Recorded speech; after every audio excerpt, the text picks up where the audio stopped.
So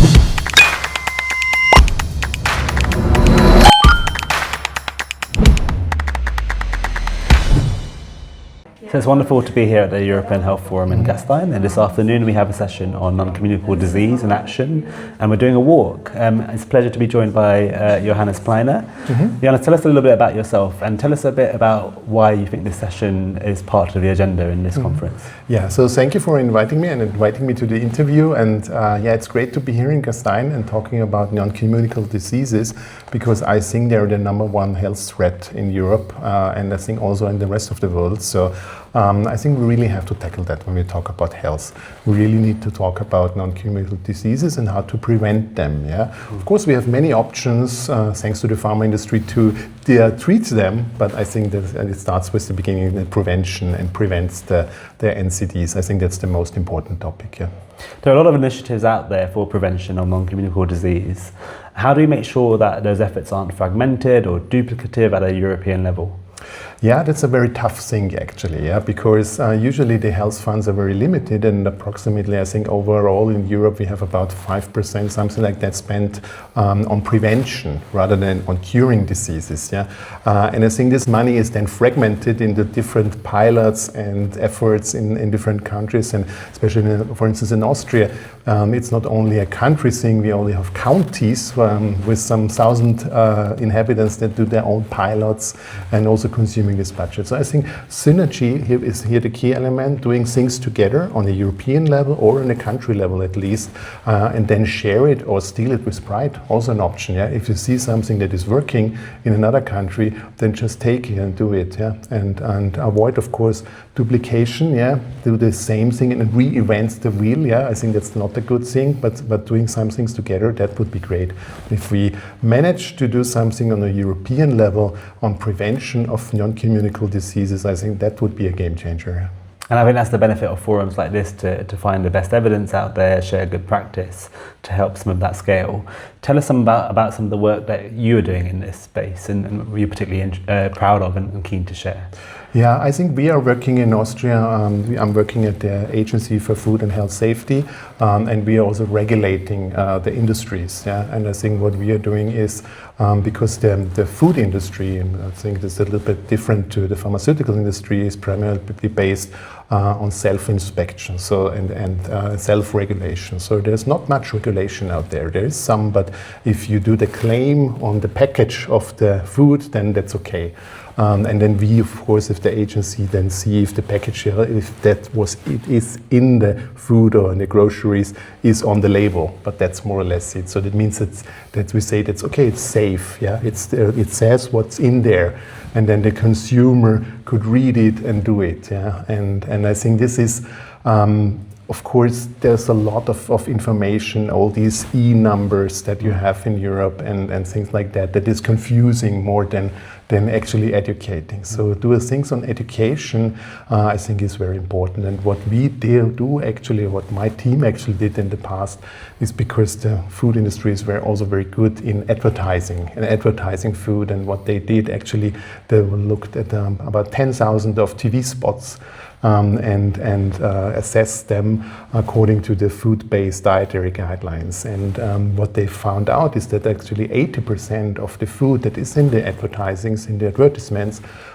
is actually not according to the food-based dietary guidelines. So actually they are advocating, or they're working against us a little bit, so to say. And this is the first step, to see how big is the problem, what we have there, what we can do, and then work on the next steps.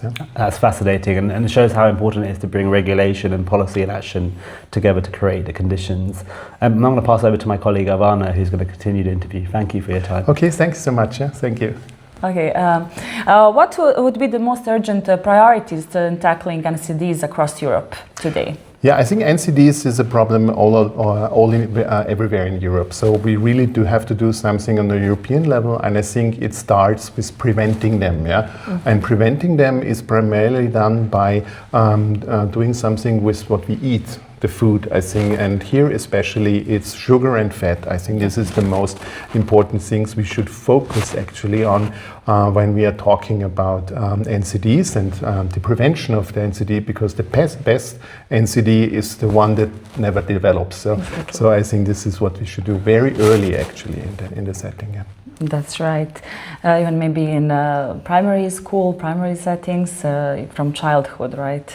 Yeah, exactly. I think the earlier you do the intervention, the better. I think we have data that it's about when you do an intervention with healthy lifestyle, including food and exercise, already in the kindergarten or in the early childhood, then it's 7 times more effective than if you do it with adolescents. Yeah? So this is what we know, and so we really have to target the very young children actually, because they're very based how they eat, how they exercise, what they're doing.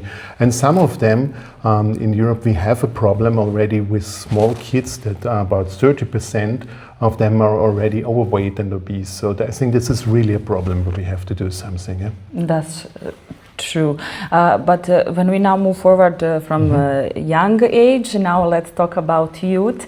How youth can be involved in meaningful strategies and interventions in order to tackle with non-communicable disease in the best possible way across Europe? Yeah, I say I said that it's very important to start with the very young children, but it's never too late actually to do something. And definitely when you're in the youth, when you're in your 20s or a teenager, then of course you also can do something, and you can also support these things. What I think is very important here, because what we also did a survey in Austria, it is that primarily the generations Alpha and Z, what they get their health information actually from is the internet. So they're also they're getting the information from the internet, and they're also relying on the internet. And what we found out is that they're more relying on the internet than on physicians, for instance. So this is really something we have to focus on, where we actually need you as the youth actually to work a little bit against this misinformation or wrong information, fake news, because of course, I'm working for a public agency and we have about 50,000 followers on LinkedIn or whatever social media, but there are single influencers that have millions, and they are advocating for soft drinks or something like that. So we really need you to counteract with that. So some influencers maybe. Yes, maybe we all should become influencers. Yes, exactly. Influencing for health. Influencing for health, yes. My last question will be what lessons we can conclude that they emerged from cross-country collaboration on NCDs that can inform future public health decisions.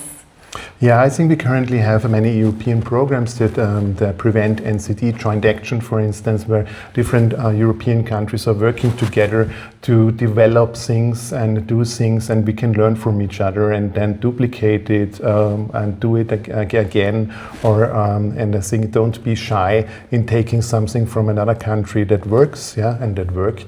And we also need to think a little bit about regulations, because regulating the food industry is also something that worked, and you can see it in the UK, for instance, where they have installed the sugar tax on soft drinks, and what you have seen, roughly 10% less sugar in the households in the UK, and especially the ones with less education and lower social economic status. So I think this is something that also works. But I think working on prevention and working on health literacy and how people do the right things, eat the right things, do exercise, I think is also very important. And also mental health.